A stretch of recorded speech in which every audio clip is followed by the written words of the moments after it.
The views and opinions expressed by tonight's guest and topic of discussion do not necessarily represent the official policy or position of Spaced Out Radio, Spaced Out Weekend, Spaced Out Radio Limited, its hosts, syndicated carriers, or anyone associated with this broadcast. Any rebroadcast, reproduction, or other use of this broadcast or podcast without the express written consent of Spaced Out Radio, Spaced Out Weekend, or Spaced Out Radio Limited is strictly prohibited. Listener discretion is advised.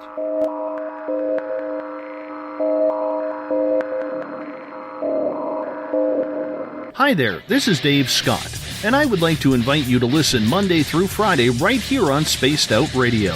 3 hours a night of the top stories with the top guests, ranging topics from UFOs to ETs, ghosts to Sasquatch, and everything in between.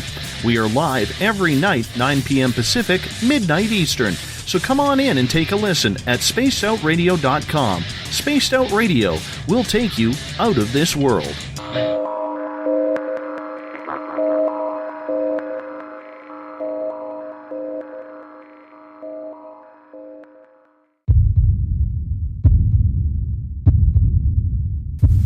Skype 6316, 8.8 for 6,000.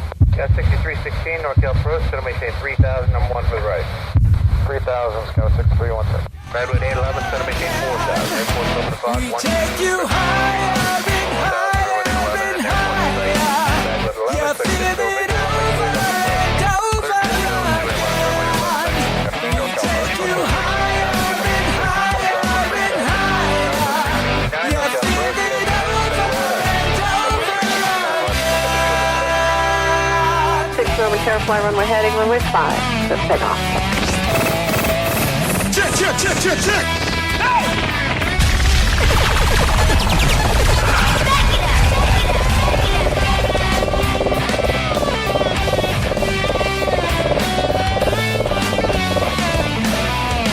And we are ready for takeoff. Sit back, relax. It's time to travel with Cosmic Passport. Spaced Out Weekend presents Elizabeth Anglin's Cosmic Passport, a 1-hour warm-up of news, stories, thoughts, and ideas to captivate your mind. You can follow us at spacedoutradio.com. Now 20 years have passed us by, and we look back and count the time. Burning like the summer sun, when the world was young. Silently staring from the ground, and sniffing trumpets wait to sound. And now, here's Our Lady of Flight, Cosmic Passport with Elizabeth Anglin.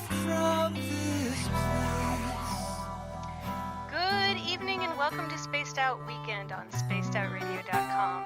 This is Elizabeth Anglin, your host of Cosmic Passport. I'm coming to you from Uncle Jimbo's cabin, a magical cabin which is existing simultaneously in Canada and the United States this evening. 2 places at the same time. How about that? We are so happy to welcome you to the show tonight. We're so happy that you're listening. And we also want to welcome our newest station member of the Spaced Out Radio family, WQEE FM 99 Rock, which is broadcasting in the greater Atlanta area out of Noonan, Georgia. Thank you for being here, guys. We're so happy that you are part of the family. You're going to be listening to us in Georgia now on Spaced Out Radio 7 nights a week. And we also want to welcome and give thanks to the listeners tuning in through Renegade Talk Radio in Las Vegas, also 107.7 in New Orleans, Wolf Spirit Radio on the High Plains Radio Network, as well as listeners coming in from TuneIn and iTunes. Wherever you're coming to join us from, thank you for being here. Hey, if this is your first night listening, please join us on chat. It's a lively community. We're kind of like a family. We kind of kid each other, and we have fun. And, we talk about what the show's about. So come on into the chat room. If you're on spacedoutradio.com, there's a Spreaker chat room. There's the SOR Space Travelers chat room on Facebook. Speaking of which, you can join the SOR Space Travelers chat room by becoming an SOR space traveler. And to do that, to become a certified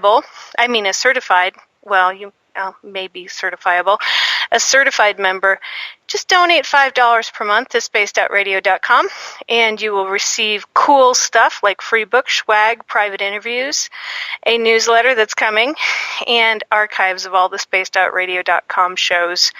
And as we go along, probably even more stuff. Tonight we are finishing up a pre-recorded talk on Cosmic Passport with Zeta contactee and traditional spirit medium Paul Hamden from Australia. This was a two-part interview, and in the next part of the interview, we're going to get into, what aliens think of us, what they think of human beings, what they think of the Earth, at least the Zeta aliens, who Paul has contacts with. He is in his 6th decade of life, and he has been a lifelong spirit medium, and he has studied and worked as a spirit medium.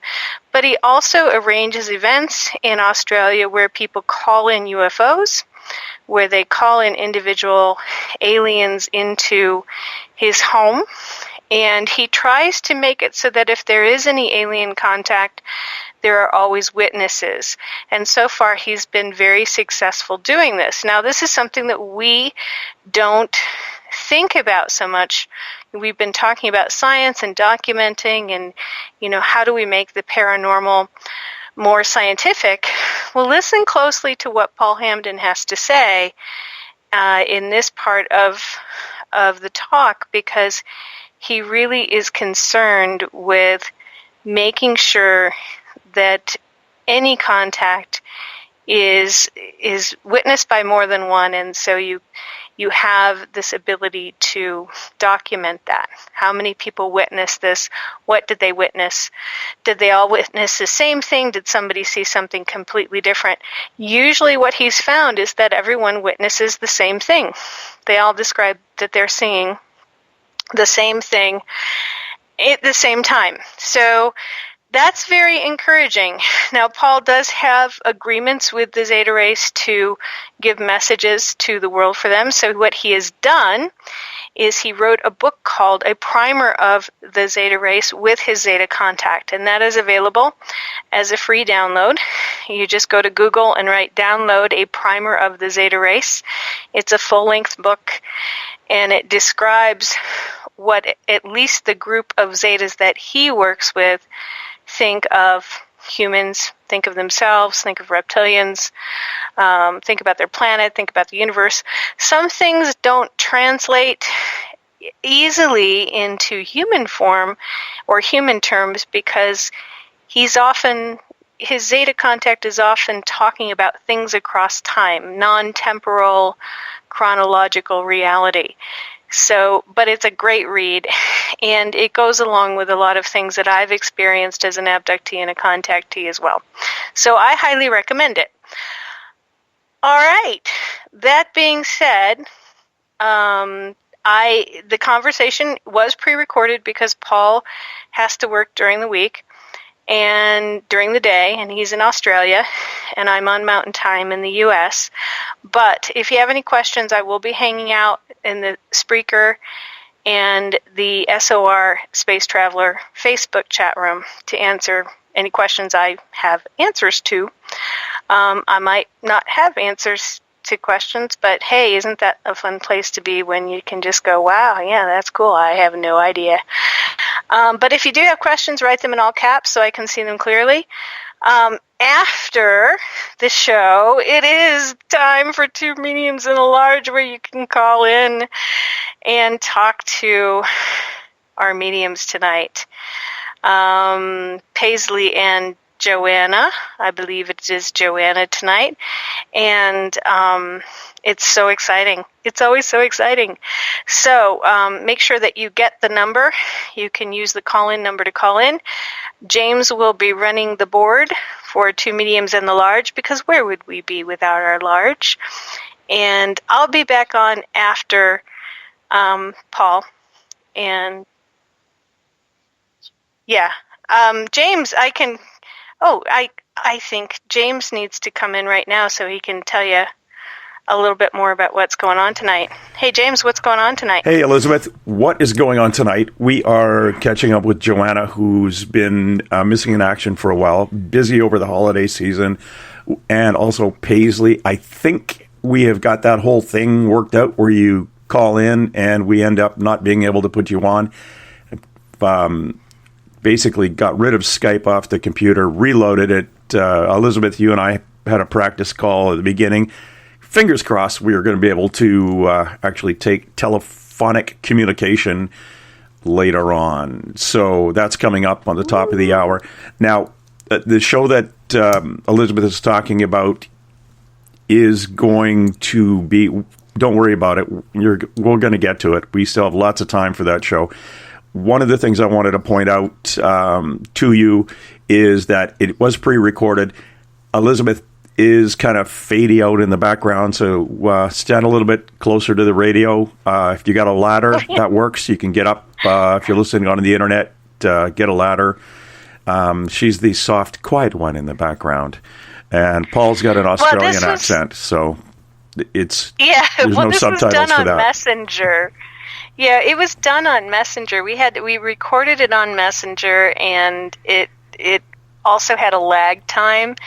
So, you know, in addition to my normal break into the conversation, stupid way of sometimes doing things, we also had a lag time. So it sounds like sometimes there's a long, long pause, and other times there'll be a break in or somebody will be talking over someone because we're both thinking that there's a period of silence. So we apologize for that, but that comes from doing, you know, a 14-hour difference on Messenger with a satellite connection, pre-record to Australia. But last night the show sounded great. I heard it very loud and clear on my computer. So perfect. You know. Yeah, I pumped up the audio on that a little bit higher than normal, and I'm doing that right now. We've got it cooking on the pot in the back of the stove here up in the cabin. I want to remind everybody that we have a show coming up on January 21st. That's January 21st. Joanna, the medium, is on for 3 hours. Do not call in and ask for a reading.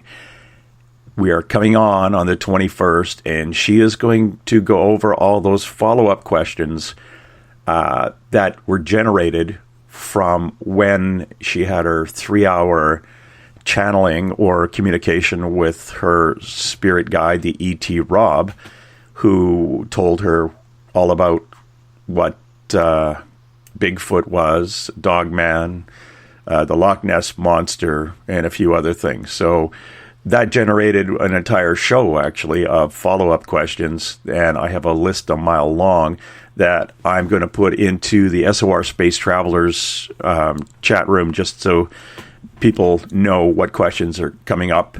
And I tell you, I've still got questions coming in almost weekly to be put on and to be put towards this show on the 21st. Again, mark your calendars. That is Joanna the Medium through her spirit guide, who is an extraterrestrial that she calls Rob.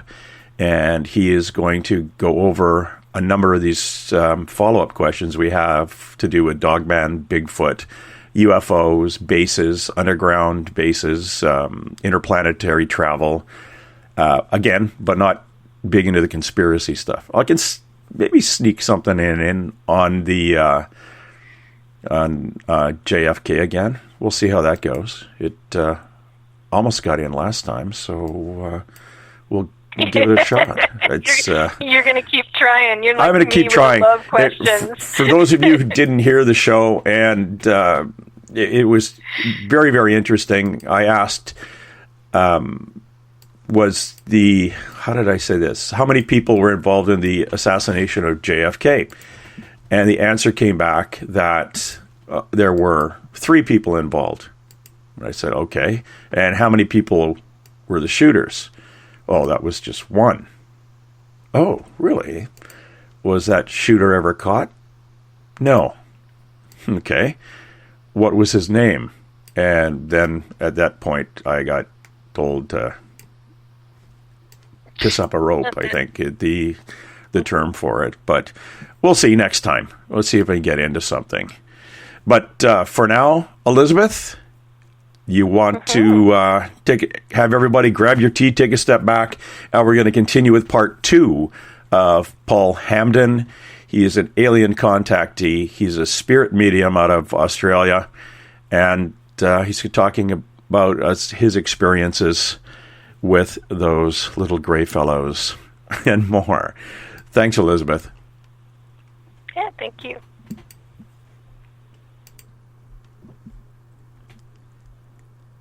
So here's a question for you, and it is, and it may just be, in my experience, whenever I ask my friend who's a Zayton, if he, why are you so interested in humanity? Why are you so interested in me as a human? And I always get a very positive response, and the positive response is something to the effect of, you are a marvelous creation who can experience things in a multitude of different ways, and that is...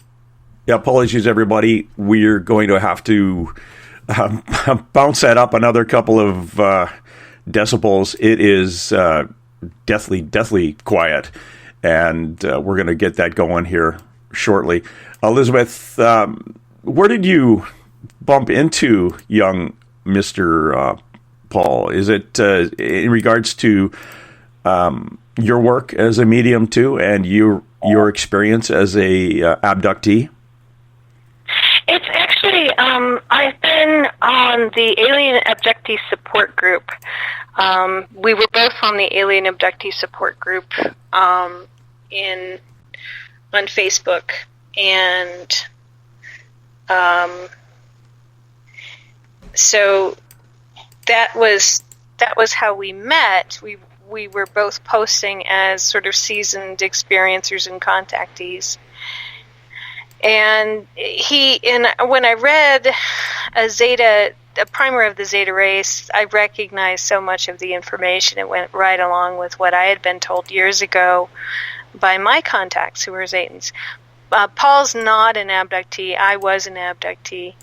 But the way that he describes his contacts and how things have been, what he's been shown through clairvoyance and clairaudience and clairsentience with the direct mind-to-mind communication, it's very, very similar to what I've seen in person, and relationships that I've seen in person with some of the Zetans, little gray guys. And they're more than just gray; they're blue and different colors. But Paul has a very peaceful, grounded relationship with the aliens, and that really added something to the Alien Abductee Support Group, because there are people who would get on support group and they would be sort of pushing the fear factor, pushing fear-mongering, pushing people to wonder if they were being abducted by demons, or if they were having a demonic experience, or basically saying, oh, they're all evil, and have you read Dave Jacobs, etc., etc. And Paul doesn't have that kind of relationship, so we got to, and neither do I. I mean, the first 7 years that I went through experiences, they were pretty difficult, because I was being abducted, and I had a lot of physical things happen, and a lot of times I was disempowered. But when I got to a place where I could change my relationship with the aliens and change my relationship with spirit and my relationship with the world, it became a non-abduction situation.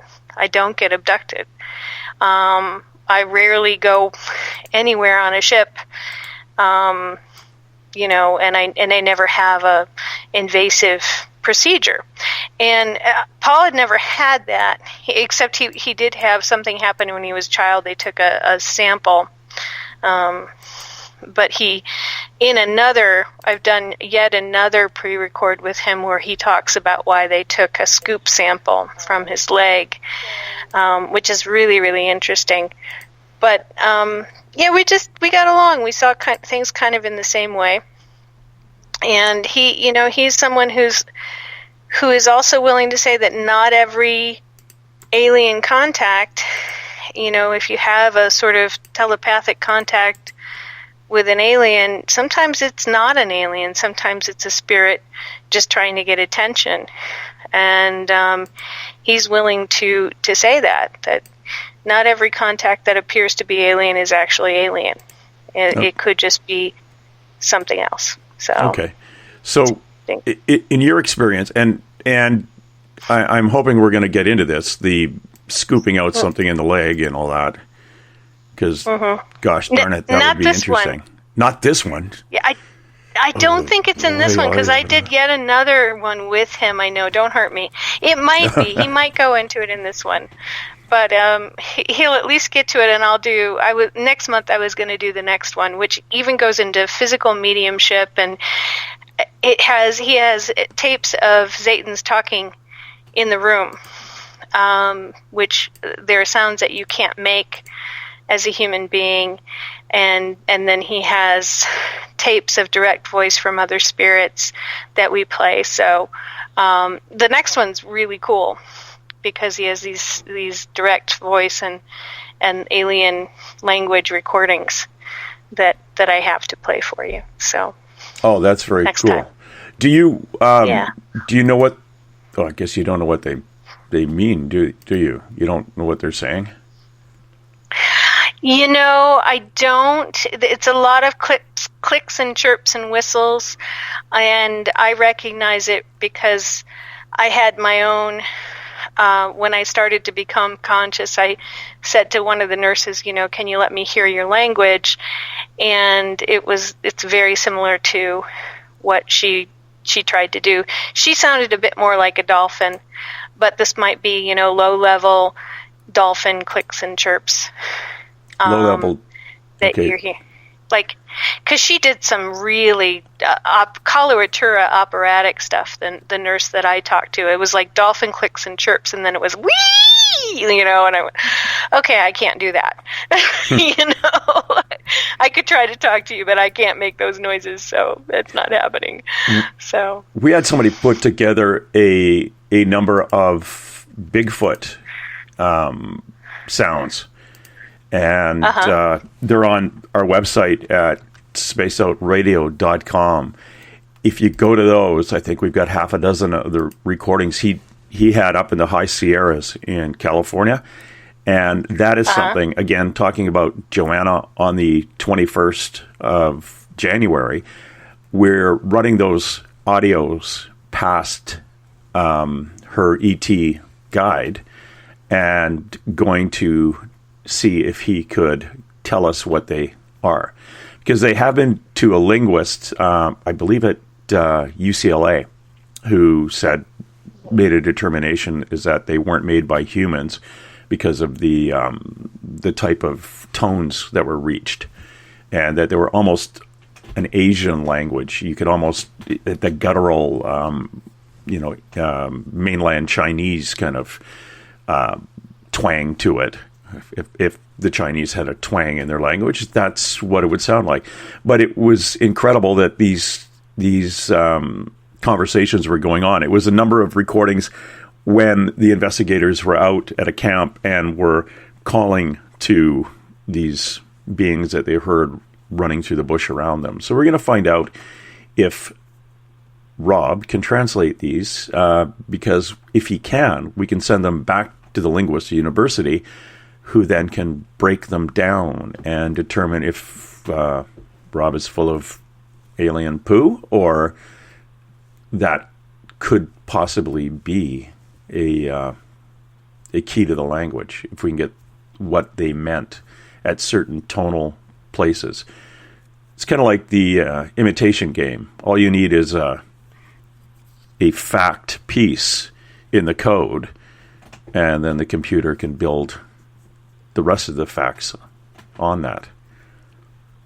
So I'm thinking maybe we should get some of Paul's ET voices and find out what they're saying.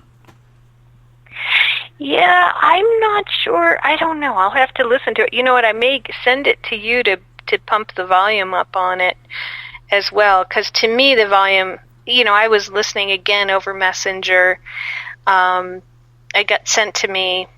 We tried to record it, and then I'll send them to you. We might want to pump up the volume before we do that on the ET voices, because they're low-level clicks. Like, you can hear them, and it almost sounds like insects.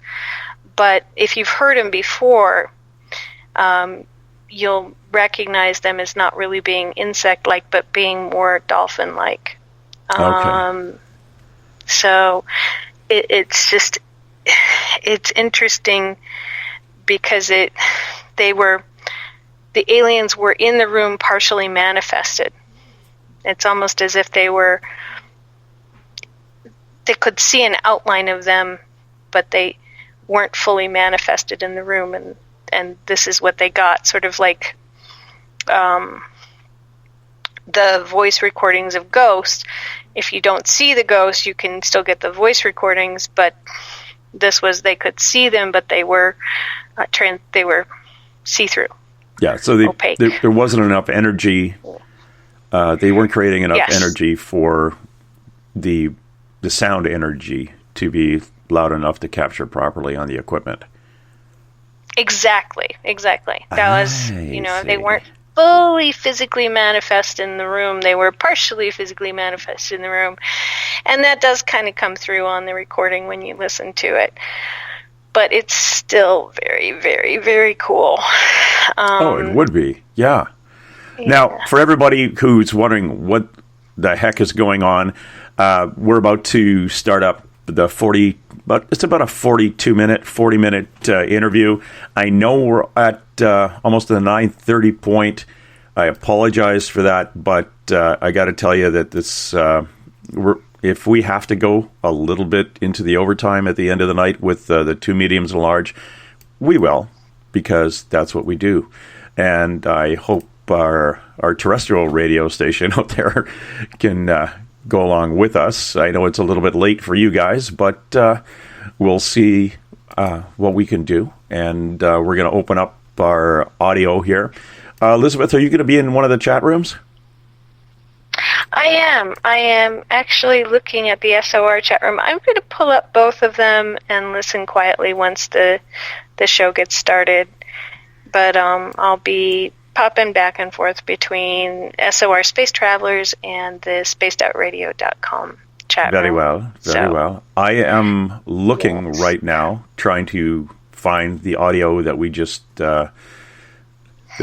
blew up, and hopefully I'll be able to find that amongst all this other audio. I know we had a screw up yesterday on audio and lost an entire interview as a result of, and I know Paisley's going to say it was Mercury in retrograde or some silly thing like that, but I tell you, if I have to hear that one more time, I'm going to pull this car over and I'll tell you. So we are trying to get this audio up and running, and which should be actually right now, and you should be able to hear it. So I'll let Paul and Elizabeth carry on.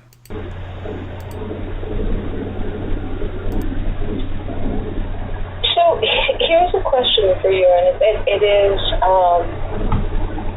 and it may just be, in my experience, when Ed asks my friend who's his agent, if he, why are you so interested in humanity? Why are you so interested in me as a human? And I always get a very positive response, and the positive response is something to the effect of, you are a marvelous creation who can experience things in a multitude of different ways, and that is that is precious in some way, that is precious, that is wonderful, that is beloved, that is, and then you kind of have to wonder, well, are we? And the egotistical me wonders, well, are we better than them? And so, what would you say about this? Have you asked this question? Why are you so interested in this humanity thing in human beings? And what have you been told? Well, we've been told a few. We've been told a few things. One of the first thing is about the singularity.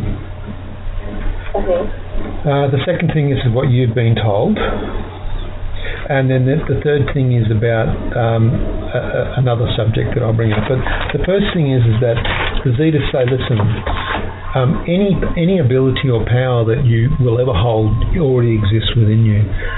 There's been nothing done to you that requires you to do anything special to activate those things. You don't need to pay $1,000 to get that done.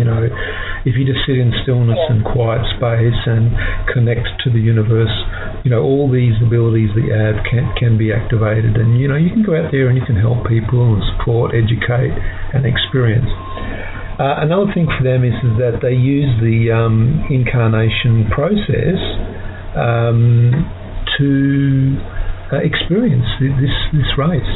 And there's a very powerful reason why. When this race, the human race, was developed, an unforeseen side effect of the human race developing, especially in the last 100 or so years, was that their technologies would start to permeate other areas of the galaxy.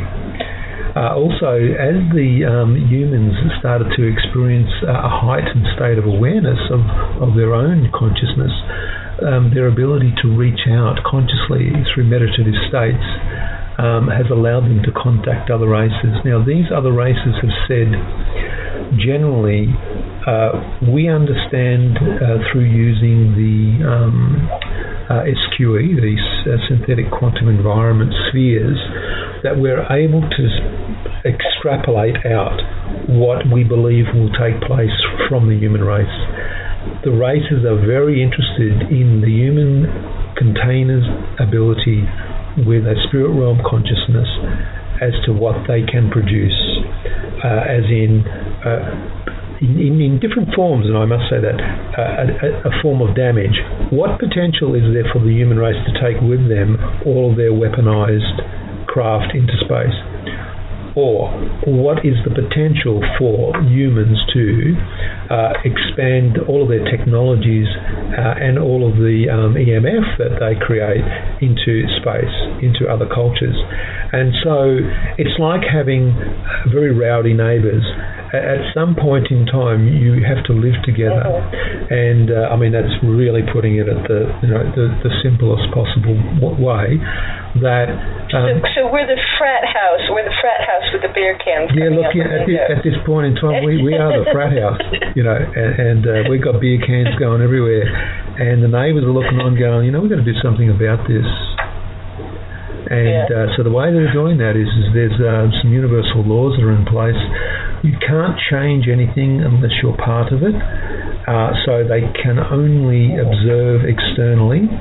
But for them to actually make any changes internally, they themselves have to incarnate into the human form, so that ultimately they're using their free will as incarnated entities to increase the consciousness of the human race. Okay. That makes a lot more sense. That makes more sense. Have you heard anything about another Earth and another dimension? Like, for example, if we were to, burn our frat house down, have you heard about a backup plan? Just curious. There is no backup plan, and the reason is because if there was a backup plan, then 30% of the humans that are here wouldn't need to be incarnated from different races. It's very interesting that humans actually don't own this planet. We're visitors here, and we really need to respect where we live. Now, interestingly, when you ask the Zetas about how they utilize all of their resources, they actually have determined through technology what resources are available on individual planets that they live on and how much resources are available per individual Zeta being. They then allocate a resource for that day in regards to a food substance or energy, and they're able to correctly live in a relationship with a planet. They said if we did that on our planet as well, we would have a much better understanding in regards to, coal-fired power stations, nuclear waste, genetic modified foods, all these sorts of things. They're hoping to help this race, this human race, develop technologies that will help us understand how to utilize the resources correctly. Now, they wouldn't be doing that if there was a backup plan. Right. Yeah, that's something that I've heard as well. I mean, one of the sadnesses about the first set of disclosure with it not happening was that there are technologies that we could be using to basically zero out our negative impact here. I mean, that's basically how they put it, that the negative impact would go to nothing. Yeah. There wouldn't be a negative impact. Elizabeth, I just need to say, I want to stop the recording now at an hour and save it. Is that okay? Yeah, go ahead. Okay. So I'm here with Paul Hamden from Australia, who is a spirit medium and an alien contactee. And he's been working for over 6 decades with alien beings, especially the Zetas. And he has written with his colleague William, how do you say William's last name? Treneet. Treneet, yes. a primer of the Zeta race, and he is working also on a book for safe contact with alien beings. We were just talking about alien technologies and the desire for alien technology transfer to help us to be better citizens and to live on our planet without any negative effects on the planet and other beings on this planet. And, I kind of want to back up. They have an ethic where, the Zetas especially, in my experience, have an ethic where they're quite concerned about negative impacts on a planet. Can you tell me more about their history? And does their history have anything to do with this? Yeah. Or is it just... Definitely, absolutely. Look, obviously...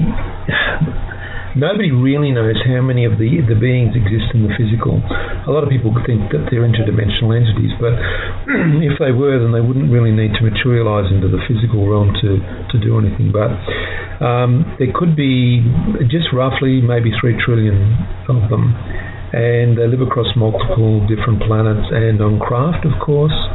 And that's not to say that some of them don't live in underground bases and all the rest of it. And, there's also lots of other races that we haven't talked about as well.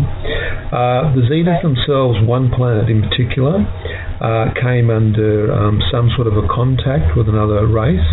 And unfortunately, it was a reptilian race at that point. This was many, many generations ago. And the planet itself ended up being quite damaged, and the biosphere is unable to be restabilized to produce the requirement so that you can live on the surface. That was enough for them to say, you know what, we never want to see this happen again. I think actually I think it shocked a lot of the races, and it shocked a lot of the beings in the races, and it may have even caused some issues within the race that did this themselves. The Zetas actually had to defend themselves, which is something they didn't want to do. The way that they think is from a collective mind. For them to make a decision to use technologies to defend themselves was quite a drastic thing to do. They ended up defeating the reptilians at that point, and I know this sounds like science fiction, nobody can prove or disprove this, but this is what we've been told. This has led into them going, you know what, you guys, you've got a really great planet, and it's a beautiful pearl, and you really need to look after it. You need to understand the resources, and you need to understand how the planet works. And that, another thing with them, they're really big on consciousness. Everything has a consciousness. Gaia has a consciousness. All matter has consciousness. So they're very big on wanting to people to understand, everything you do has repercussions. How you perceive yourself and others around you. So, people could then step in and go, well, look, if they care so much about us, how come they're abducting some of us? Well, I could just about name some pretty strong countries on this planet that are doing some terrible things. And if you were an extraterrestrial standing on the outside looking in at what humans do to each other, you really can't be pointing the finger at anybody. Yeah. I found in my own experiences that some of them are just adjustments. I've been taught certain things, but then there's also this idea that, and this is even when I was getting abducted. I don't really get abducted anymore, but there are situations where adjustments are made. And I'm wondering how many, if you've been shown the same thing, that sometimes these abductions are not so much abductions as they are a type of healing or a type of energetic adjustment or a type of, recalibration of the physical body. Absolutely. Well, the consciousness. So what they say is that, surrounding the physical body is what's called an etheric body, and the etheric body is the intermediary process between the higher self and the physical body. It's like it's like a filter. Everything has to pass through either from the physical to the higher, or from the higher down into the physical. And what happens is that around the temporal area, the temporal lobe area of humans are boundaries, and they're etheric boundaries, and they're ones of frequency. And generally when people try to form a connection with a race or a spirit being, whatever, they'll feel a pressure around their head or tones in their ears, those sorts of things. For them to make the adjustment, as you rightly call it, there may need to be a change in the boundary or the frequency that surrounds that process, that's etheric process around the head area. And then that allows them to have much easier access to discussion. It also gives you the ability to contact them as well. And so that's why these adjustments are necessary. I was asked for permission for mine to take place, and I allowed that to take place. Any time they've utilised any technology with myself, I've asked to be fully conscious when it's happened, and to watch what's being done.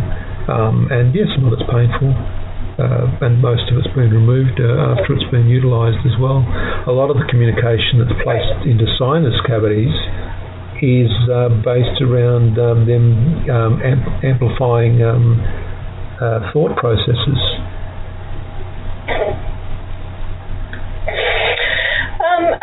I just had a talk last week with Leslie Mitchell-Clark, and we were talking about implants, and she was saying, well, a lot of these things are like training wheels.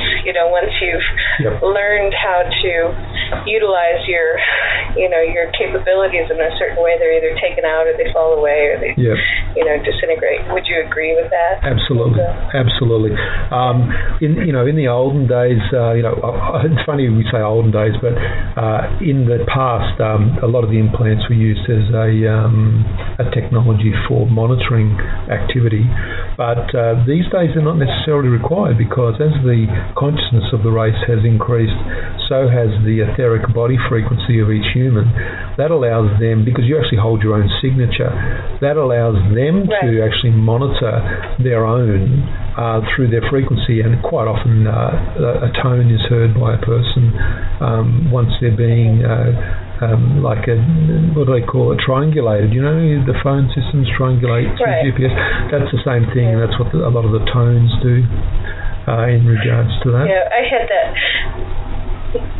the last 2 winters. I live off the grid, and I had no electricity last winter, and I must have been being triangulated a lot because I kept hearing a hum of like the refrigerator or something else, and there wasn't anything on because I didn't have any electricity. So it was like, that can't be happening, but it was that thing, that same thing.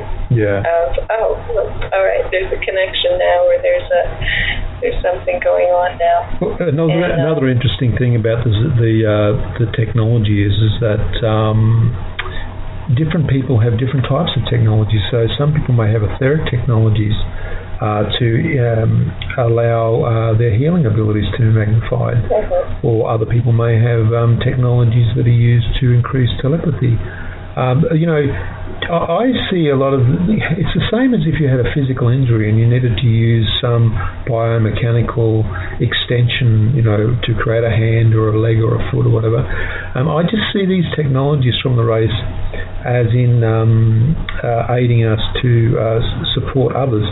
I mean, you'll generally find that most people that have moved past that contact mentality, the abduction mentality, are working with supporting other people. They're out there, offering support and education and possibly healing and a whole lot of other things. And one thing I realised a while ago is that a lot of people that are in this area, they do keep to themselves generally, and the reason that we keep to ourselves is because we just like to hold our own space. Our own space gives us balance, and quite often when we allow other people into our space, we feel that we put ourselves out there a bit. It's okay to do that, to put yourself out there, but then you always need to come back to your own space and find your own balance and be grounded as well in regards to that. That's so true. That's and we talked about that you had been working with a group of people, and I've lived. I had the luck to live, off the grid, very far from people, but work with people on the phone for 7 years.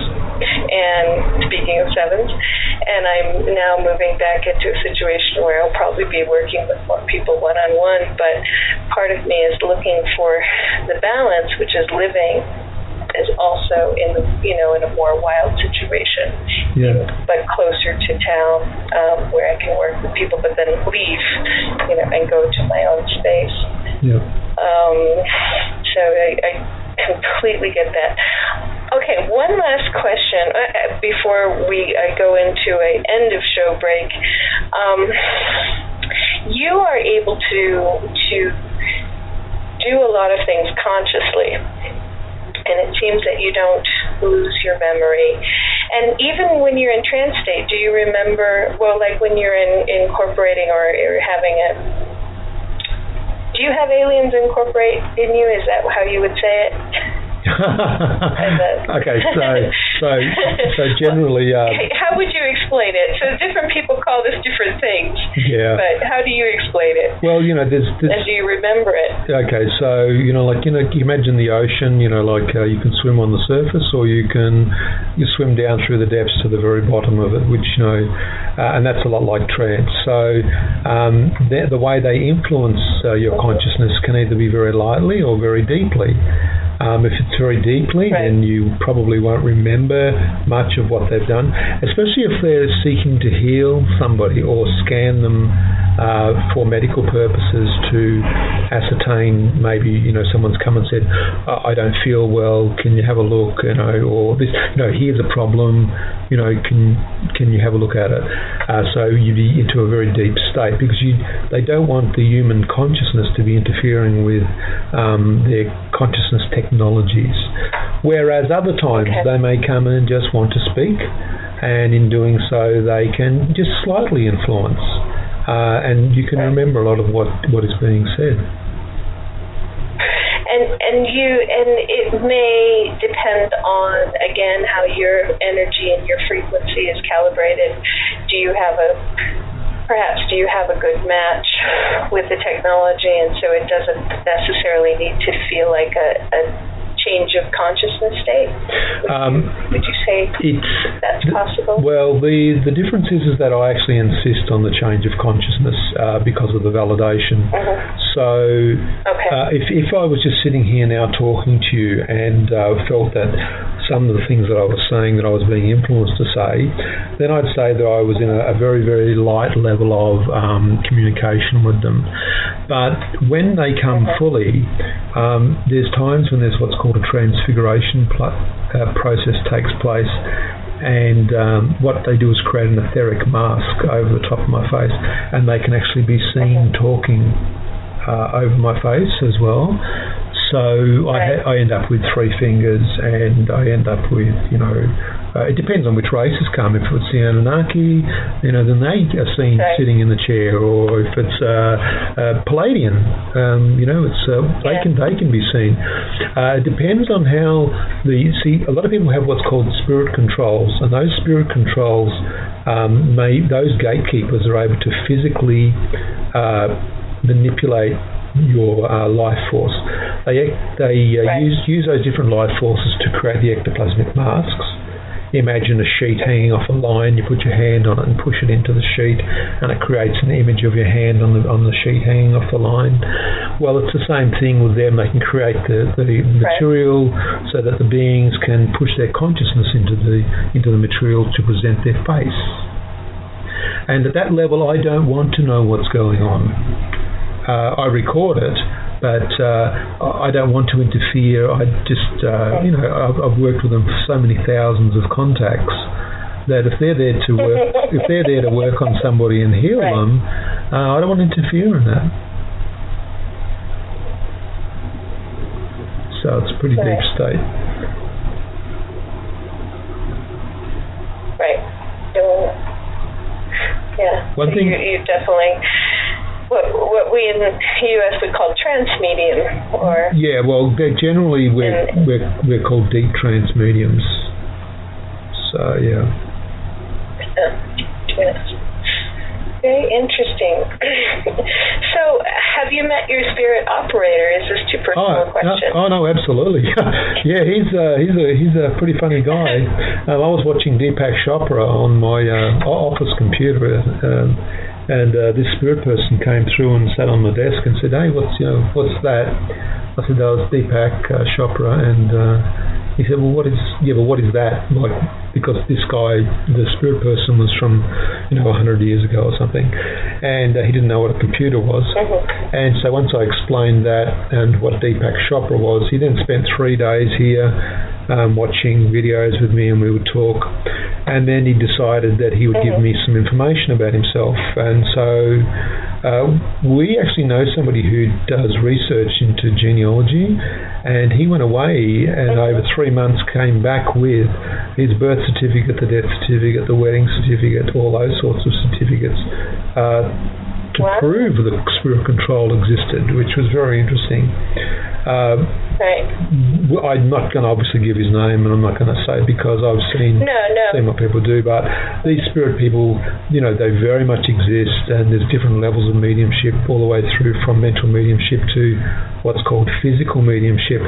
And just want to mention that Donna Smith Moncrief has just written a book called Medium 9, and a lot of the work that the mediums do globally is in that book. Even some of the work that I do myself in regards to healing and extraterrestrial healings is in that book. So I found some of her work to be very good. Yeah. Oh, well, look at that. So Donna Smith Moncrief, maybe we can get her on the show or get some people in the book on the show. This is absolutely fascinating to me. I just wanted to let people know how they can contact you if they have any questions about what we've been talking about. Yep. Can you give us your contact information? Yeah, I can be contacted on paulham33@hotmail.com. And I've also got a website where we have plenty of information called paulham33.blogspot.com, and that's called the Zeta Reticulum Beings. We also have a lot of Facebook pages. So the Facebook pages are the Zeta Connection or Extraterrestrial Communicators is another one. and there's also one called Etheric Body Technologies, and that's a healing page. So there's lots of ways to be contacted, and there's certainly, we try to answer every question. And what we're hoping to do is just to support people in their journey, in a loving way.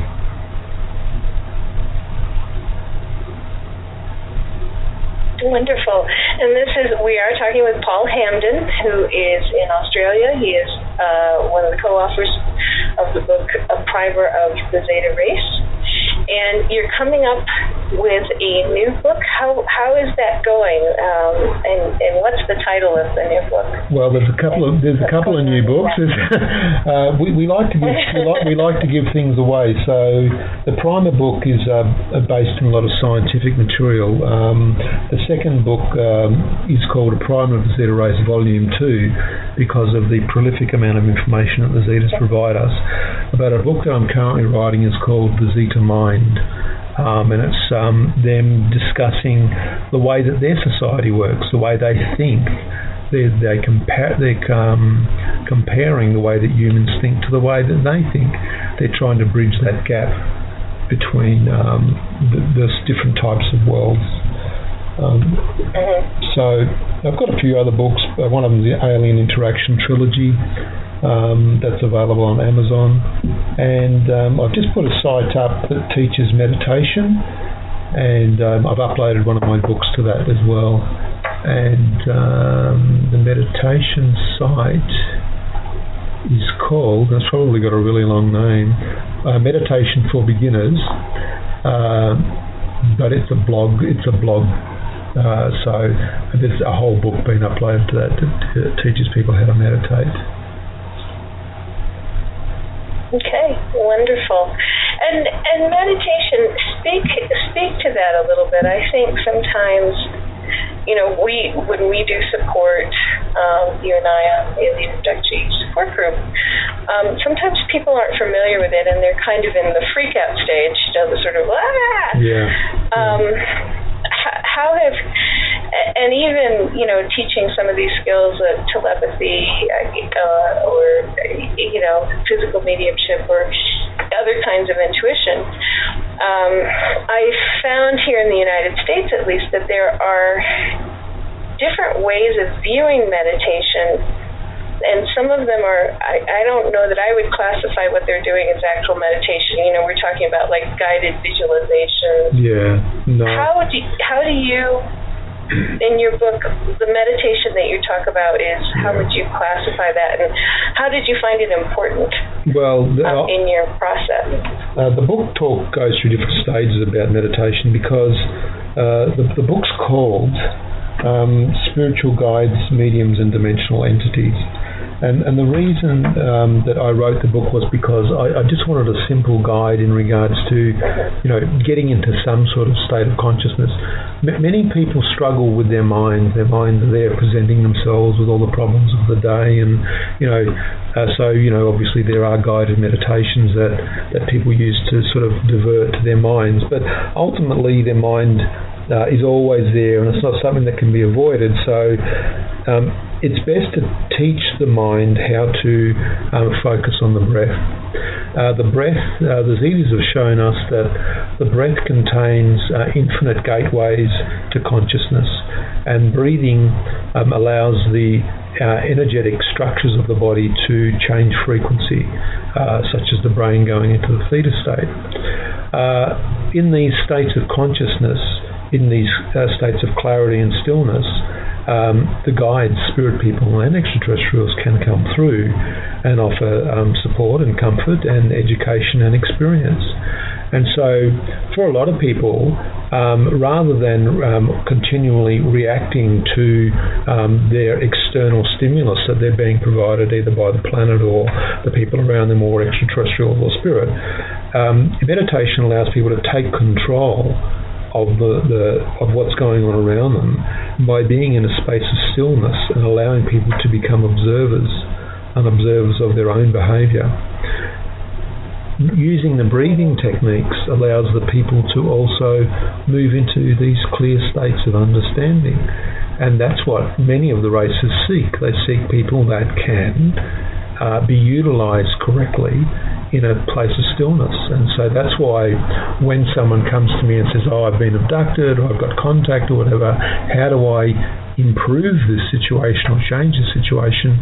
The first thing I focus on is, do you meditate? Do you know how to breathe? Just things like that, simple things that exist already within our capacity. That makes a lot of sense, and it's not, and I think to me it clarifies, and I would hope that people would take this to heart. There are, there's meditation, and then there are practices, and sometimes the practices are not the same thing. There isn't stillness, there isn't quietness of the mind. Yeah. There's a lot of people attempt to program regardless of the fact that the mind is still going. Yeah. Blah, blah, blah. Well, I was lucky. I didn't know anybody when I shouldn't say that. I didn't know anybody when I was going through this. The only ones I knew were the beings themselves. So they taught me, look, if you want better contact, then make yourself a clearer conduit. The things they said were quite simple to understand. I think sometimes complexity masks other things I don't understand. So maybe it's best just to sit down, be simple, be quiet, and spend 10 minutes a day meditating quietly, just listening to your breath, understanding that when you breathe a certain way, that it changes the energy around you, that it produces different types of contact. And when you understand your own breath and you understand your own energy, then you can understand when somebody comes to you of a different energy. Once you understand that, you can see that there's difference. When you see the difference, you know that you have some level of contact. Right. An interaction that is real in a different way. We have multi-level interactions on a daily basis, from the most superficial, physical, to really noticing. Yeah. One thing that I don't know if it was just me or if it was the alien connection, but even as a child, I always was being sent out in the woods to really notice. Yeah. Really notice the trees, notice the leaves, notice the light, notice the wind, notice the bugs, notice the grass. And they were building capacity for you to understand the difference. Right. To notice something that, and then one thing I think happens in our modern society is that we don't notice what's outside of us, and we're trying very hard not to notice what's inside of us, because we're true. Reactive. That's very true. But maybe the aliens would have something to say about that.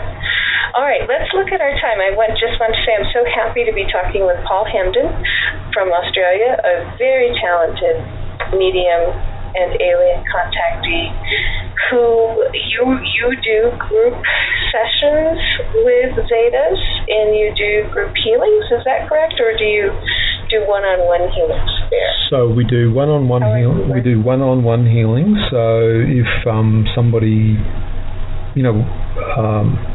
look, nobody can ever say that they can heal. So what we do is we say there will be some energy work that takes place, and what we would hope that you would have some medical documentation to support the current situation that you're in.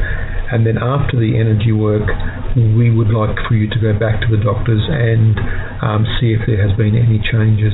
And so we have now been developing case studies which support the healings that the Zetas have given. So yes, there are individual energy work that takes place. We do group sittings with people where we teach them meditation and trance work so that they can contact spirits or themselves or extraterrestrials. And sometimes we do group sessions where we vector in craft.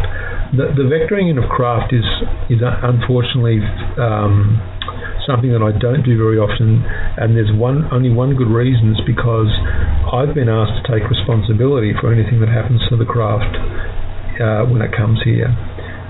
So if and it's not a craft that you see, hundreds of kilometres away in the sky. If the craft lands on the ground, I've been asked to take responsibility, and I've said, well, I can't, because I don't have that level of control over human society, and so we actually don't do it that often. Right, and that makes some sense. I'd love to talk to you more about that. I'm just going to check our time. Check it.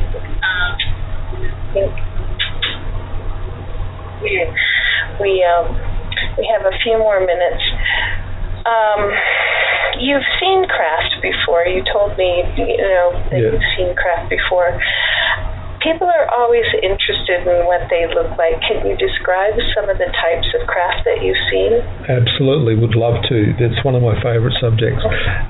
So the first craft that I saw looked like a cigar, but had no windows, and I was with other people, and it was up close, about 40 metres away. The side of the craft went clear, and two Zeta beings were standing there watching us while we stood there watching them. After a few minutes, it just sort of disappeared. So that was all about how they dematerialised their craft. Now, a lot of that's in the book. A lot of this is in the primer of the Zeta Race book about the dematerialisation, consciousness, craft, technologies, those sorts of things. The second craft that I've seen was amazing. It was near the sun. It looked like a manta ray, if you've ever seen one of those big manta rays.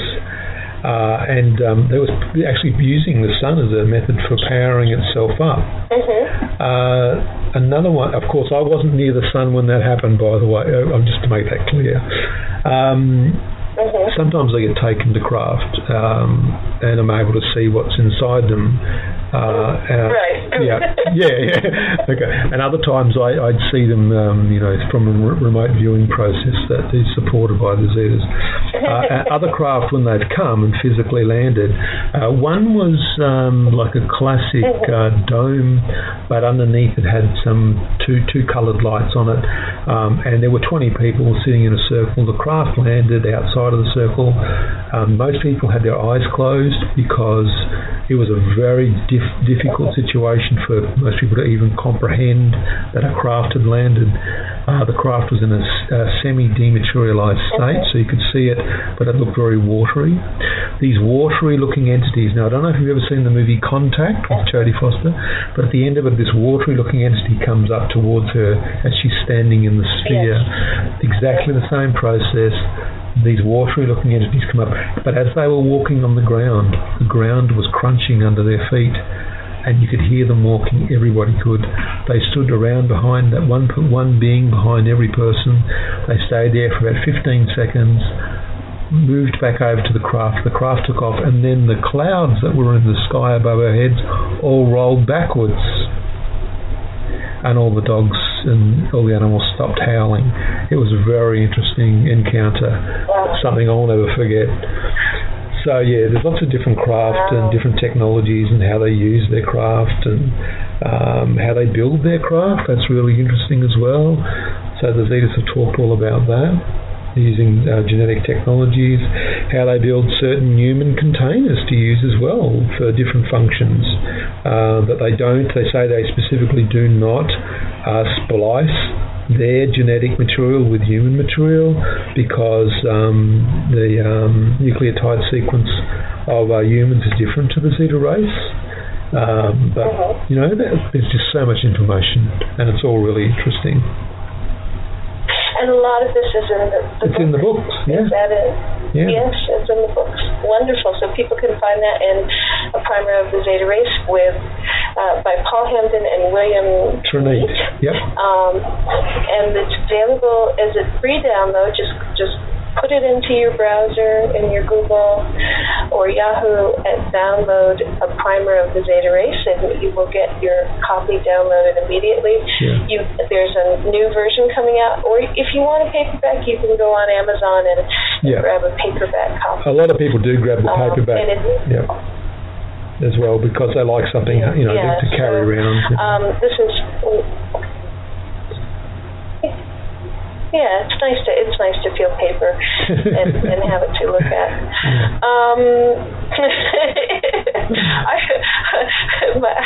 As a book I just wrote, I really like the paperback version a lot better. There you go. It was like, there's something different about this. Yeah. But it depends. Okay, so let's see. If there was one thing that you could tell someone who is, let's say, midway through their 7 years, or they've come to a state of awareness or consciousness about being a contactee or an abductee or having a generational connection, one or two things, what would you tell them that you think might help them? You've come from somewhere, you're here for the experience, and you're going somewhere. To meditate and to find the stillness, to not allow the local consciousness to filter out and create and catastrophize things, to listen to your breath work, and to seek out, really strong, loving energies that are seeking to support you. Because in the end, we all come and go from this place. This is just some sort of holographic environment, and you're here for the experience. You may as well enjoy it and make the most of it.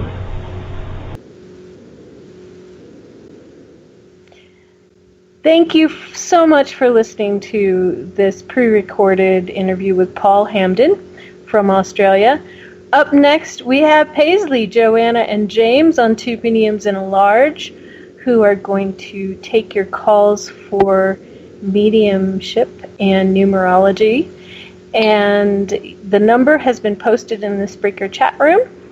And James will tell you more after the break about how to call in tonight. I am so happy to be here. This is Elizabeth Anglin, your host of Cosmic Passport. If you want to talk to me, it's info@elizabethanglin.com, or check out my website at elizabethanglin.com. Good night, everybody. Have a wonderful evening with Two Mediums and a Large. I'll be listening in. I'll see you later. Hi there, this is Dave Scott, and I would like to invite you to listen Monday through Friday right here on Spaced Out Radio. 3 hours a night of the top stories with the top guests, ranging topics from UFOs to ETs, ghosts to Sasquatch, and everything in between. We are live every night, 9 p.m. Pacific, midnight Eastern. So come on in and take a listen at spacedoutradio.com. Spaced Out Radio will take you out of this world. Hi there, this is your psychic medium Joanna, and I would love it if you would join us every other Sunday on Spaced Out Weekend. With host James Tyson, we'll bring you personal psychic messages on Two Mediums and a Large. Questions about love, life, career changes. We would love it if you would come and join us live. Call in and listen in for the experience. Allow us to open the doors to your other side. Two Mediums and a Large, heard only on Spaced Out Weekend at spacedoutradio.com. Looking for news beyond the mainstream news? Head to spacedoutradio.com and check out the SOR Spacewire. This is Spaced Out Radio's Eric Markham, News Director for the SOR Spacewire. Daily, I will bring you intriguing stories and outlandish reports from what's going on around the world. UFO sightings, paranormal activity, conspiracies, alternative health, and so much more. And if you have news, email me at news@spacedoutradio.com. Attention Spaced Out Radio listeners. For only $5 a month, you can join Spaced Out Radio Space Travelers. Your membership at spacedoutradio.com will give you access to private fan area on the website, get you a monthly newsletter, draws for monthly swag, and a whole lot more. Sign up today to become a part of the Spaced Out Radio experience. For over 40 years, the Purple Energy Plates have been delivering amazing results for their many customers. Inspired by the great genius Nikola Tesla, the harmony, healing, and energetic effects of the plates have proven over and over to be beneficial and often miraculous to thousands of customers. With their money-back guarantee and the many benefits, how can you afford not to get one? Check their site for daily specials and choose from their many energy products. You won't be sorry. Visit them today at purpleplates.com for mind, body, and spirit, and expect a miracle. Patrolling the Pacific Northwest, we are always on the lookout for the strange and unassuming stories that real people are experiencing. Hi, I'm Vincent Zunza from Pacific North Weird. Me and Alexandra Sullivan have teamed to bring to you those odd stories that never seem to make it into the mainstream. Stories so weird that will leave you scratching your head wondering, is this real? It's as real as it gets with Pacific North Weird. You can watch our videos right here at spacedoutradio.com.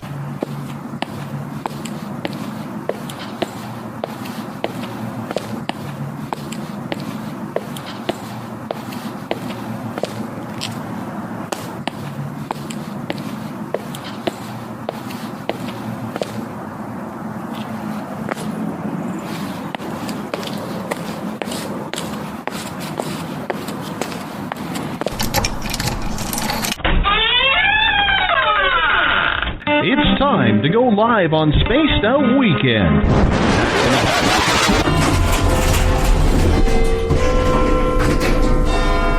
13, please. Oh, hi, Kevin. Oh, is that the time? Kevin, my friend, don't you find that watch just a little bit loud? Well, I certainly hope our buddy Bumblefoot is playing when we get there. Oh, you stinky big bundle of hair. I said Bumblefoot, not Bigfoot. Oh, it's going to be a long night. It's time to head to the 13th floor of the old log cabin for Spaced Out Weekend with James Tyson. You can tweet James at James Tyson SOR. You can find him on Instagram, Spaced Out Weekend, as well as on Facebook. On YouTube, our channel is Spaced Out Radio Show, and you can check out our website, spacedoutradio.com. Little brother has taken control, shoveling dirt in every hole. Predators to condemn your soul, watching you and watching me. We're all connected but separated, misunderstood and so frustrated. A million armies of one have invaded, watching you and watching me. We live behind glass curtains and act like nothing's wrong. Soon you will belong. I know you're out there somewhere. We've watched you for so long. We wait for you to fall. We will expose you all. I know you're out there somewhere watching me.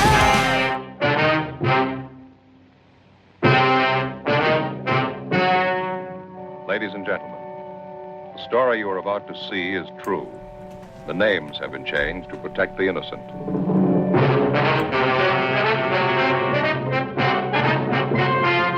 And now, perched high in his captain's chair, way above the clouds, here's James Tyson. Thank you, Dave. It is I, James Tyson, broadcasting to you from my little log cabin on the 13th floor of the Spaced Out Radio Network, here on the paranormal portals of the lower left Canadian coast, or what we'd all like to call the Pacific Northwest, kind of up in Cascadia there. We are a fantastic little cabin, which is just hustling and bustling, filled with people and large, odd-looking primates. And tonight, we are happy to announce that we have Joanna the Medium and Paisley Town, our team numerologist. I'm your host, James Tyson, and thank you for listening to Spaced Out Weekend here on spacedoutradio.com on Spreaker, our new affiliate, the United Public Talk Radio Network, High Plains Talk Radio, and our wonderful little station down in Louisiana, which, well, is United Public Radio. And we enjoy having you coming every Sunday now, because every Sunday on Spaced Out Weekend, we will have a medium in. We will have a psychic, and we will be taking calls. Next Sunday, we will have Skeeter in with The Shift. It's going to be a little darker. It's not going to be, hey, I'd like to talk to my uncle about where he lost the keys, and or I want to know what my grandfather has to say about my new boyfriend. We're going to talk about The Shift and what is going to happen, or what are the prophecies about the Earth over the next 3 years. And, so ask her questions about that, tapping into your spirit guides. It's going to be very, very, very interesting. Now, here at Spaced Out Radio, we broadcast every night of the week, and we want to be your one-stop shop when it comes to the supernatural, conspiracy, paranormal, spiritual, UFOs, and more. Our music is provided by Ron Bumblefoot Thal, formerly of Guns N' Roses, and he is the man behind our music. And if you go to bumblefoot.com, you can read a little bit more about him and find out what he's up to. He is the official sound of Spaced Out Radio. And you can check us out on Twitter at Spaced Out Weekend. Give our Facebook page a like at Spaced Out Radio. Go see mine at Spaced Out Weekend with James Tyson. On Instagram, you can follow me at Spaced Out Weekend. Find us on iTunes. Find us on YouTube the next day. And something called Tune In, which Dave hasn't really filled me in on yet. At this time, I'd like to say hello to everybody taking part in the chat rooms in the Spaced Out Radio chat room on Spreaker, along with our fans on Facebook at Euphoria Chronicles, Chronicles of the Unknown, Forest Moon Paranormal, and our flagship chat room, the SOR Space Travelers. And I got to remind you, and keep nagging, have you signed up for the SOR Space Travelers Club yet? It is $5 a month, and with that, you get your names entered into a monthly prize draws, access to private group interviews, access to the special section of the website, and much more. We are giving you a heck of a lot more than just access to our anchovies. While at spacedoutradio.com, you can read our latest blogs and check out Eric Markham's SOR Space Wire for your latest in weird news. And we also have a new feature. Well, it's not that new anymore, but SOR Sightlines is there if you had an experience and wanted it investigated by our researcher, Mike Smith. Just fill out the Sightlines report, and we'll get back to you, and all the information is 100% confidential. And again, we want to thank our new affiliate, the United Public Radio Network 107.7 in New Orleans, and their listeners from over 160 countries around the world, and tens of millions of households that I'm still trying to figure how I can get a hold of them and show them where we are on their computers. So tonight, here we have our good friends, Joanna the Medium and Paisley Town. Paisley is a numerologist. If you don't know what that is, goodness, just ask her. She'll go on and on. No, I'm kidding. She'll tell you what that is. She has been quite sensitive to these things for an awful long time. Out in British Columbia here, she does have a business. She does do this. She does readings. She does numerology, and she does psychometry. You know that thing where you touch some metal and she can get a reading from that? Actually, she does it from photographs, too. It's very, very cool. But she said she'd like them in an envelope. So mail her a photograph of something really cool. You can look up Paisley at paisleytown.com. That's paisleytown.com. Give her a shout and ask her anything. She'll do readings over the phone, I'm pretty sure. Just you have to hold something up real close to the... okay, maybe not. And Joanna the Medium. She is our good spirit medium. Her spirit guides kind of stepped back and have been replaced by an extraterrestrial named Rob. I'm pretty sure that wasn't the name on his birth certificate, but that's what Paisley. That's what Joanna calls him. Rob is the person that you will be helping, or he will be helping you when you call in tonight. And Joanna, again, is the medium. That means she is the portion between the other side and you. So remember, these aren't coming from Joanna. These are coming from Spirit. She is only the medium. Please look her up, joannathamedium.com. She has a YouTube channel. She is busy as a bee. She does readings for people from all over the planet. And if I know Joanna well, she's probably doing readings for people from other planets too. Hello, Paisley. How are you? Good. Hello. I'm doing well, James. Oh, good. And Joanna, how are you? I'm doing great. Happy New Year. Happy New Year. Did you guys have a good New Year? It was quiet for me. How about you, Paisley? Mine was busy. It was really fun. Oh, good. Good. Oh, you had How fun about stuff? you, James? I was in bed by 10:30.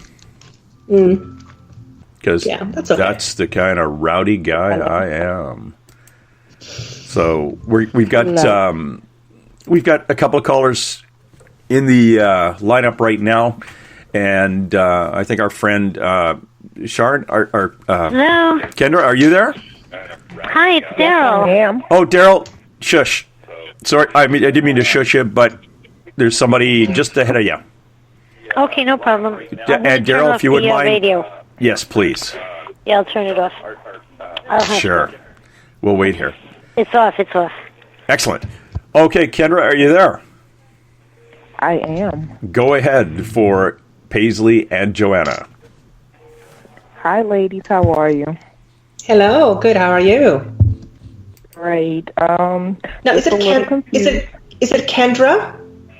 Yes. Kendra. Okay. Sorry, love. Go ahead. Just a little confused. I'm just starting out on my, I guess, journey to enlightenment. And I have a lot of questions, and there's directions that I want to go in, but I'm not sure what direction I should go in with my new career endeavors. And I was wondering perhaps you ladies could assist me. Okay. Paisley, do you want to start, or would you like me to? So if I'm going to do any readings for callers tonight, Kendra, can you spell your first name for me? Is it Kandra? Very well. Yes, ma'am. Okay, and what's your birthday? 07/22/75. Okay, and so I'll do the numbers, Joanna, if you don't mind speaking to Kendra first. Sure, absolutely. So let me just tune into energies. Are you in between work right now? I am closing my salon right now. Okay, don't tell me anymore. Don't tell me, because don't feed me. The less you tell me, actually, the more pleasant experience you'll have. I will be asking things make sense to you, but I wish for Spirit to give you messages. So when I'm tuning into your energy, first and foremost, there's a gentleman coming forward, and I'm feeling a father energy. Now, father does not mean it has to be your father. Father can also be a grandfather. And I'm also seeing number 9 or September around you or him. Do you have a male that was a father or a grandfather figure that you connect the number 9 or September with? My husband transitioned, so he's like the father of my son, and we were married in September. Okay, I just got chills. I did not hear husband. I did sense a father figure, but if he was like a father figure to you, that's my daughter. That's how it would come across. Okay, so I'm going to ask this person to come a little bit closer so that I can give you some information that you would actually be able to recognize. And as I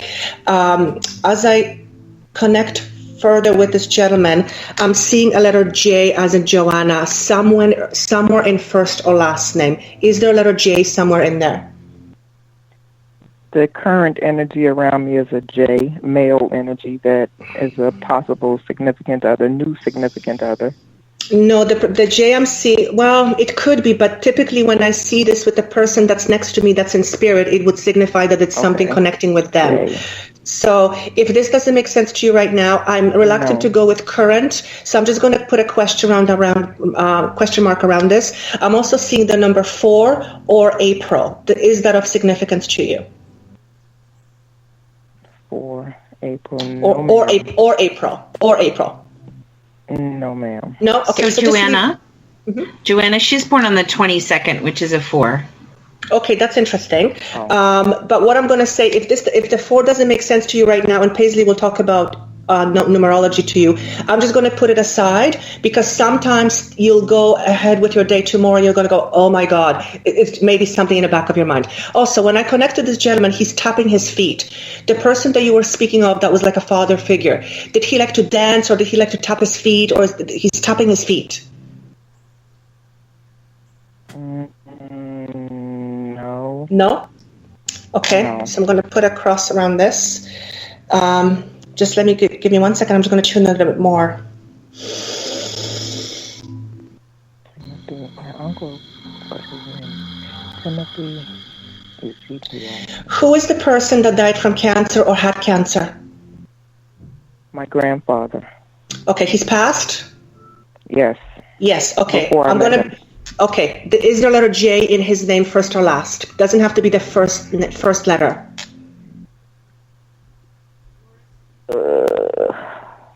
Okay, don't worry. I only know one name. Okay. Okay, so just leave it. You might be able to confirm this at some point later. Do you know if he ever liked to dance or was a tap dancer or tapping, because he's tapping his feet? Not sure? I've never met him, so not sure, no. You're not sure. Are you able to ask your mother? Yes, later on. Okay. So I'm going to leave that, and I'm going to go with the father-grandfather energy, because that seems to feel more closer to me than the other person. He may also be here, but because I kept hearing father or grandfather, it feels that's what I'm getting. Okay, just want to see what I can get here. I'm going to go straight to your question because this could take a while. Sometimes it's difficult to extract information from spirit, and we don't have a whole day here.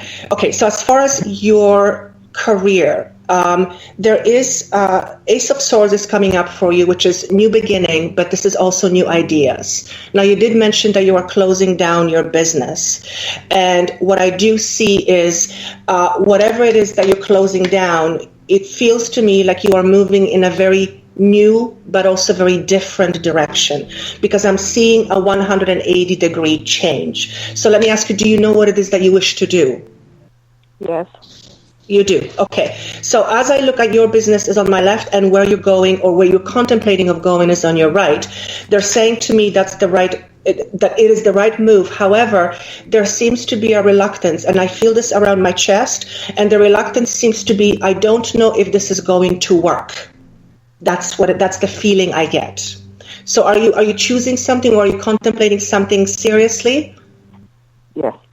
Okay. And are you questioning because you don't know if it's going to work? I don't know if the finances are available to make it work.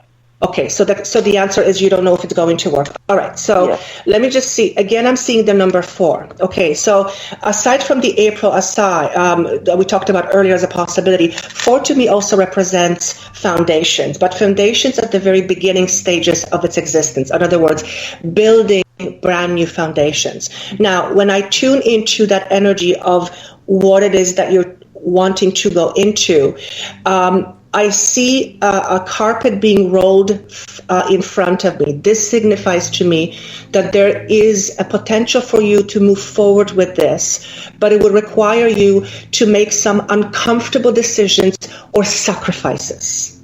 Okay? And this could mean selling something or taking substantial loan or something of that nature that would make you kind of go, oh, I don't know if I can do this. There's a sacrifice here. It's a financial sacrifice. However, what I do see, they're showing me a check mark that in most likelihood, this would be a very viable solution for you. So obviously, I don't know what it is, but I do feel there's an apprehension around this. Okay. They're also showing me that it's very heart connected to you. So it's something that you're obviously very passionate about, or it's dear to you. Now, whenever we go into things that we're passionate about, especially if they're a little bit, off the beaten path, because there doesn't seem to be any assurance, it's that much more scary when it comes to starting it. However, what I'm being shown from Spirit is that you have full support from spirit, and financial support will also be there for you. But it's going to take a little bit of time. And then I'm hearing the word spring. So I don't know what you had in mind as far as timing of this, but I'm hearing the word spring, and it's being circled for me. So that the time around spring seems to be substantial when it comes to this new endeavor.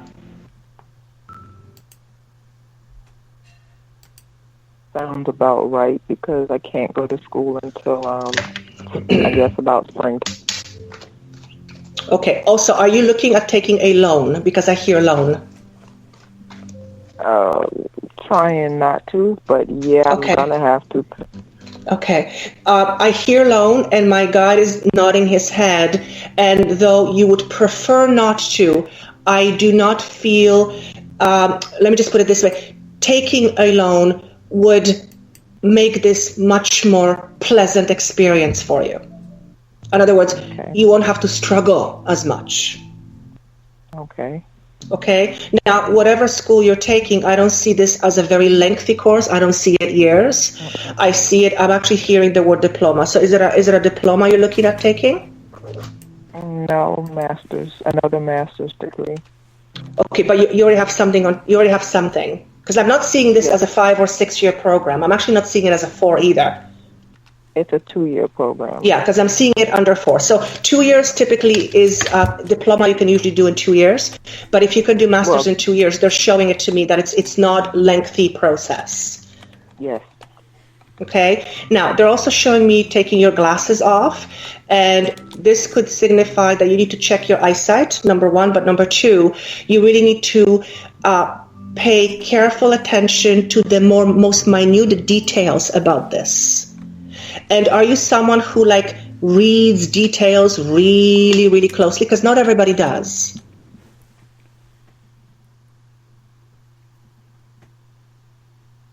Hello? Kendra? Hello? Yes? Yeah. Did you are get you that? someone who... Yes, I heard you. I said yes. Okay. I'm sorry. Oh, you did? Okay. So I don't know why they're showing me this, but they're showing me paying real attention to detail. Because you're going to be signing, I'm seeing you signing some documents. So if you go into school, obviously that could be it. But I feel there's more to it than that. Okay? Also, with your place, is there an element of sale with your place as well? Yes, I'm selling all the equipment. Okay. They're talking about a sale and also paying attention to fine details. So just kind of keep it in mind. They're not showing me what it is exactly, but it could be several different things. But they're just saying, please pay attention to details, because I feel like I'm not going to say that there's a potential that somebody wants to rip you off, but you need to pay attention to details. It's really important. Okay. Okay? All right. But I do feel you're going to make this work. It's going to feel a little bit tight at first, but the moment you start it, it's going to take off. Now, obviously, whatever I tell you, please don't ever take this as gospel, because you have to go through with your intuition on this. Mm-hmm. But they're saying to me that your heart is set on this. Yes. Okay. Does that help? Yes, it gives me encouragement. Good. Yes. Good. Also, I feel that you are very much alone on this journey. Now, that doesn't mean that you don't have anybody around you, but I feel you feeling like you are alone in this journey. Does that make sense to you?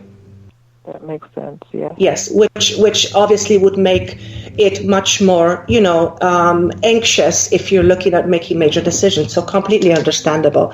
But I'm not worried about you, because I see you charging forward, and you're a pretty dynamic lady. That's the word they gave me, dynamic. I don't know what you do now. It doesn't matter, but that's what they're saying. You're also, by the way, I see you as a Leo, so you have a lot of fire in you. And you also would do really, really well in being in a position of leader always. So obviously you had your business, so you had to be. But whatever you're going forward, you need to be in a position of a leader. It's who you are. It's who you are to the core. Yes. You understand that, yes? Yes. Yes, I'm more Cancer than Leo, yes.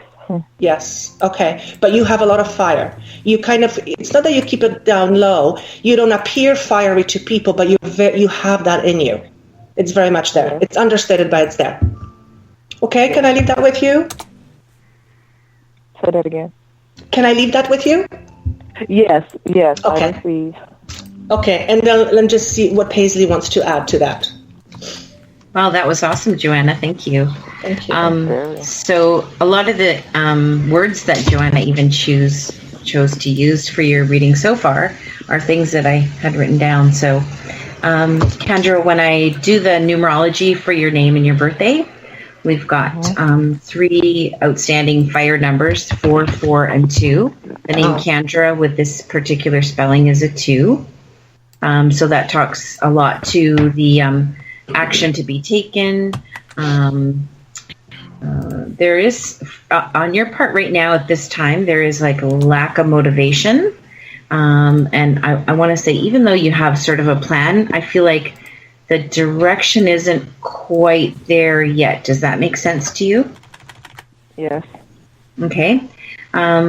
What happens for you with your birthday being born in July and being born on the 22nd? These two numbers sort of go into conflict with each other. So I'll say you can pay attention to detail like Joanna was speaking of, but you find all the details pretty boring because you have the ability to see further into the future than most people with regards to business. Does that make sense? Very much. Mm-hmm. So even though, so I'll explain it this way. Even if, you were to work as a librarian, you could do that kind of work, but it'd be super boring for you. So you need something that's extremely stimulating, something that can challenge you and puzzle you. And the more difficult and the more challenging the situation is, the easier the work is for you. And so I just feel like right now there's no clear direction, there's lack of motivation, and there's a little bit of, I want to say, hesitation and doubt on your part at this moment about you taking the step to go in a new direction. Do you find that to be true? Yes. And what is it that gets you motivated? A challenge. Okay, but if I'm saying like right now you're not being challenged. Love. Yeah, love. Okay, and passion. And also, I know I've said this a lot of times on air with different numbers, but do you do any cardio activity, Kendra? Do you do any working out since the Christmas? I haven't done any since the Christmas break, but okay. Yes. Previously, yeah. And did you notice you were more motivated when you were doing the cardio? Yes, because I was doing it for a purpose. Mm-hmm. Yeah, I would say even if you're on vacation, even if you're away for 4 days, you need to be either on a treadmill, doing some push-ups, doing skipping rope, something really fast and furious, because this keeps your momentum going. If you're not doing that, you just slow right down, and it's either full speed ahead or you just can't get yourself off the couch and stop eating those chips. Yeah, banana chips, but yeah. Doesn't matter what kind of chips. Chips are chips, right? So, but I'm kind of a health nut. Good. Well, when I add your birthday together, it comes to a 6, which is an air number. So this would tell me you care a lot about the planet. If somebody litters in front of you, you might walk up to them and tap them on the back and say, "Excuse me, you dropped your garbage on the sidewalk. Pick that up right now." Yeah, just very eco-friendly, very harmonious. You don't like conflict. You'll avoid conflict at all costs because you don't like conflict. And it doesn't mean that you're scared to confront, because you do have a strong, powerful voice. But your voice can be more balanced when you're doing cardio activity. Do you do more than, like, so I heard you speak earlier about a business that you're sort of closing down and starting something new. Do you do several different kinds of businesses right now? I'm an author, hairstylist, hair therapist, and psychologist. Okay. And so I would recommend for you with your birthday to continue doing several things at a time. That works very well for you. Other people might say, "Oh, well, just pick one and stick with that." Because of your birthday, you have the ability, the more challenged you can be, you can make it work. So don't be put off by going into different directions. That's a good choice for you. Okay. Does that make a little bit of sense to you? That helps a lot. Is there anything Good. in my numbers for love? I can see that you dislike immensely being alone. I did pull a tarot card for you as well, and the card I pulled for you is the Hermit card, and this would speak to you have two totally opposite sides to your personality that both ring true. So you're a very social, busy, friendly, outgoing person, and you also pull back and you're independent. You don't like to be told what to do because you know what to do on your own.